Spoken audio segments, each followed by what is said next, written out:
It's time for the Morning Quickie with Sir William, the Duchess, and Cubbie Curt.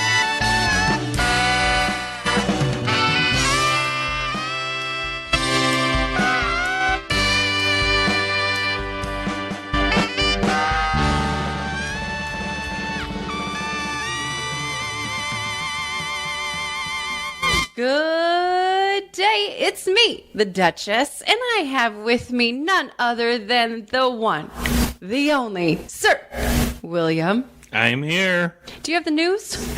I do. You ready? And the news will be with you in just a moment, but first I'd like to give a shout out and a huge thank you to my Morning Quickie partners in crime, Cubbie Curt and the Duchess, for filling in for me over the past couple weeks as I had an injury to my computer. My computer was actually stuck at several different Apple Store locations getting fixed over the past 2 weeks, which has been a living hell for this guy. But I'm back with my computer, ready to roll, and ready to give you your news and your Morning Quickie.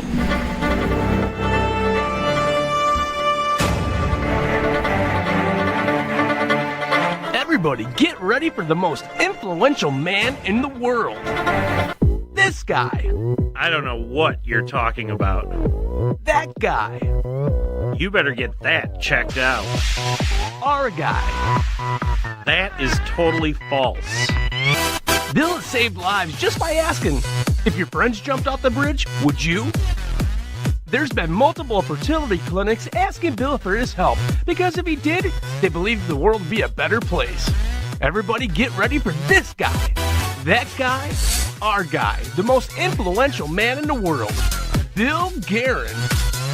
And now in news headlines, Los Angeles teachers walked off the job Monday morning in their first strike in 30 years, placing hundreds of thousands of students in limbo.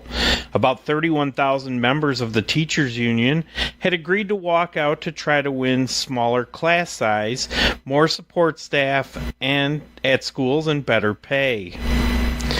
If the partial government shutdown continues for another 2 weeks, the economic cost will be equivalent to the amount President Donald Trump wants for his border wall, according to an analysis from the S&P Global Ratings.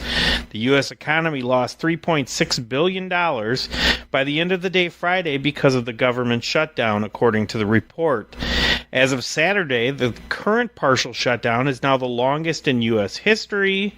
If the impasse continues another 2 weeks, and it very well might, the U.S. economy would be out $5.7 billion, the amount the White House is demanding for the border wall.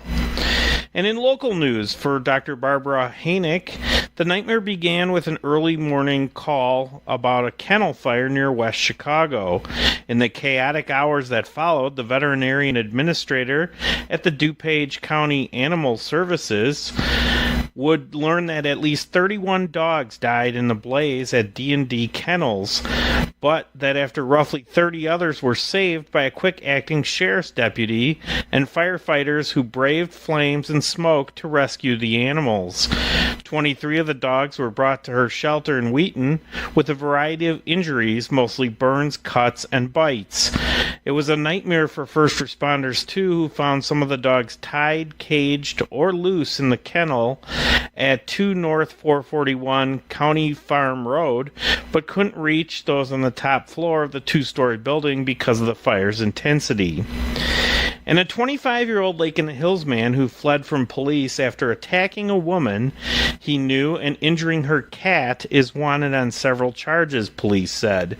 A warrant has been issued for Matthew W. Casper of the 1100 block of Heartland Gate for a series of charges ranging from animal cruelty to domestic violence, according to a 17-count criminal complaint filed Monday morning in the McHenry County Court. Casper is accused of attacking a woman, harming her cat, and possessing 18 rounds of a Colt 9mm Luger ammunition and 4 rounds of a Hornady 9mm ammunition without a firearm owner's identification card, according to the complaint. Those are your news headlines for Tuesday, January 15th, 2019. You know him, you love him. He's our guy, Cubbie Curt, with today's sports update. Yes, good morning. Happy Tuesday, everybody. Curtis Koch here from WGN Radio, and here's what's going on in the world of sports this Tuesday morning, and we'll get you started off with the Bears, who had their end-of-the-year press conference from Hallis Hall. Matt Nagy and Ryan Pace both spoke to the media, answering several ranges of questions, and we'll get to some of those in just a minute, but we're going to get you started off with the biggest one that a lot of Bears fans are asking, and it's about the kicking situation, and here's what GM Ryan Pace had to say when he was asked about it. Yeah, David, we know that position is an emphasis for us. Like, I think we understand we need to get better there. We need more production out of that position. And Matt talks about it all the time. There's so much parity in our league, so many close games. The kicker position is critical. So we know we need to get better there, and it'll be an area of focus. Other questions asked at the press conference regarding Cody Parkey was his recent appearance on the Today Show, and Matt Nagy responded saying that when he talks about the team, they talk about they lose as a team. It's a lot of we. But in that situation, Nagy, just kind of paraphrasing for him here, said that it wasn't a we situation. So I guess that kind of sums up his feelings on that. Other storylines coming out of the press conference was the more recent one about the fact that Matt Nagy has spoken to Kareem Hunt within the last week and would not rule out the team signing him this offseason. Nagy, of course, saying that he believes in second chances but not third chances. The Bears head coach has a familiarity with Hunt because, of course, he was the offensive coordinator last year before he took over as a head coach for the Bears this season. Hunt rushed for 1,300 yards with 8 touchdowns as a rookie during that campaign, and the Chiefs released Hunt in November after a video of him kicking and shoving a woman in a Cleveland hotel in February was published by TMZ. Hunt had started the first 11 games of the season before that suspension. Hunt admitted that he lied to the Chiefs about what happened during their initial investigation into the incident and that he was never charged with the crime. The Bears already, of course, have running backs Jordan Howard and Tariq Cohen on the roster, so it's unclear whether there's a football need for Kareem Hunt or not, and any team that signs Hunt will likely have to deal with the criticism and some of the organization's backlash that would come from taking Kareem Hunt on their roster. In Bulls news, it doesn't get much easier for them as they had another chapter to their dismal 2018-2019 season, and it was a veteran leaving practice following a heated exchange with a teammate, and that was according to Malika Andrews of ESPN.com. She said that big man Robin Lopez and guard Chris Dunn exchanged words following a quote-unquote aggressive play, and that Lopez left practice for 15 minutes to cool off.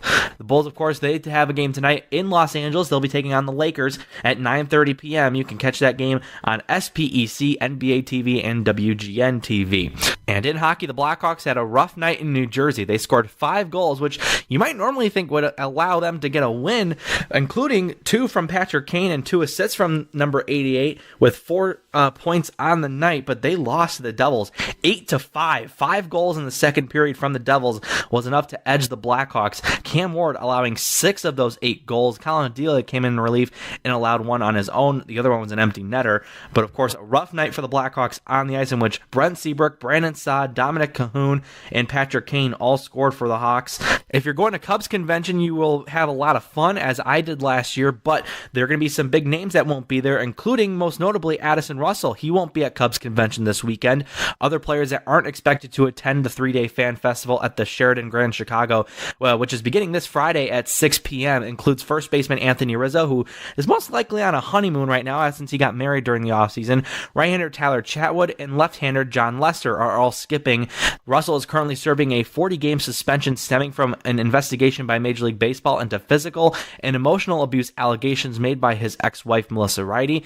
He'll serve the final 29 games at the start of the 2019 season, and team president Theo Epstein said in November that the Cubs promised to hold Russell accountable and are monitoring his off-the-field progress as he attends a league-mandated therapy and education program. Russell, whom the Cubs signed to a 1-year, $3.4 million deal through arbitration, he has several rare roster bonuses worth about as much as $600,000, and he's, of course, also apologized for the behavior. Some good news, though, from Cubs camp, as a Cubs radio play-by-play announcer, Pat Hughes was named the 2018 Illinois Sportscaster of the Year. This is his 12th time he has won the Sportscaster of the Year honor, and 9th such time in Illinois. He previously received the honor in Illinois in 1996, 1999, 2009, 2006, 2007, 2009, 2014, 2015, and 2017. Hughes was named the Wisconsin Sportscaster of the Year from 1990 to 1992, and he's only 63 years old, and he's entering his 24th season as the Cubs radio play-by-play announcer and 37th consecutive season overall in Major League Baseball. I'm Curtis Koch, and that's your morning sports update. Well, dilly dilly, pip pip cheerio and all that jazz. It's your old friend Poppy Picklebottom here. I just wanted to congratulate my Kansas City Chiefs for winning yet again, and I do believe that my prediction is coming true for Super Bowl. Stay tuned. Hey Duchess, what day is it? Well, along with it being National Nothing Day, I also found that today we observe by presidential proclamation, mind you, January 16th is declared Religious Freedom Day. The following is stated by President Barack Obama in his Religious Freedom Day presidential proclamation. Quote, I call on all Americans to commemorate this day with events and activities that teach us about the critical foundation of our nation's liberty and show us how we can protect it for future generations here and around the world. End quote. Man, I miss him. It's time. The most interesting woman in the world. Some say if she would have ran back in 2016, she would be the first woman president. The one, the only, the award-winning, the Duchess. Good day, Suburbia. This is the Duchess, and here's our 7-day forecast. Today, cloudy skies, a high of 33 degrees. Tonight, we'll see a low of 23. Then tomorrow, clouds with a high of 29. Thursday, clouds continue with a high of 32. Friday, we could see afternoon snow showers rolling in with a high of only 26. And Saturday, snow showers continue with a high of 22. On Sunday, sunshine with a high of only 11 degrees. And Monday, partly cloudy, a high of 16. And now, the community calendar.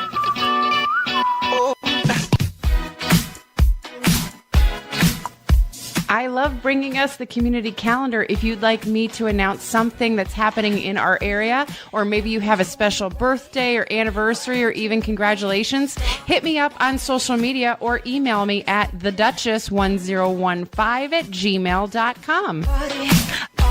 On January 16th at noon, come on over to Tacos Locos in Huntley for a ribbon cutting. Now, it's not for Tacos Locos, but it's actually for Mo Fitness meal prep services. That's right, they provide quick, affordable, healthy meals for athletes and everyday people.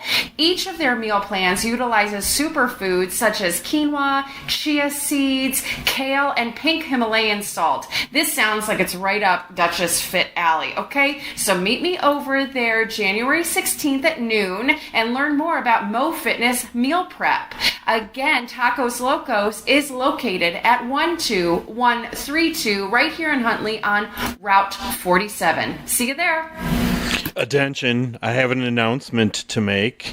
If you didn't hear the Duchess just a minute ago, now is the time where you want to send an email and let us know about your local event so we can help you promote it right here on the Morning Quickie.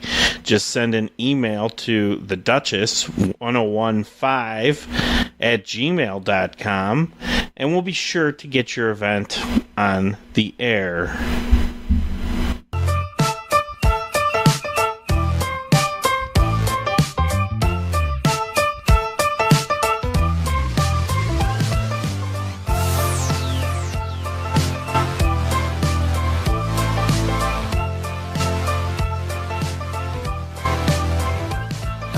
Tickled pink that things aren't going my way, 'cause that would be boring. Spend my last cent on cheese and champagne. What a wonderful morning. Never mind, she declined to the first date. It was only on my birthday. Never mind all the lines on the highway. Give me time to reflect a bit, 'cause I'm just having a good day. Having a good day. Having a real good morning. Hi, it's me, the Duchess. Sir William and I would like to thank you so much for joining us for the Morning Quickie. If you would be so kind as to share it with 2 of your closest friends, and please don't forget to click that subscribe button. We'd really appreciate it. Thanks. Make it a great day. Bye-bye. Stay classy. Bye-bye. Stay classy.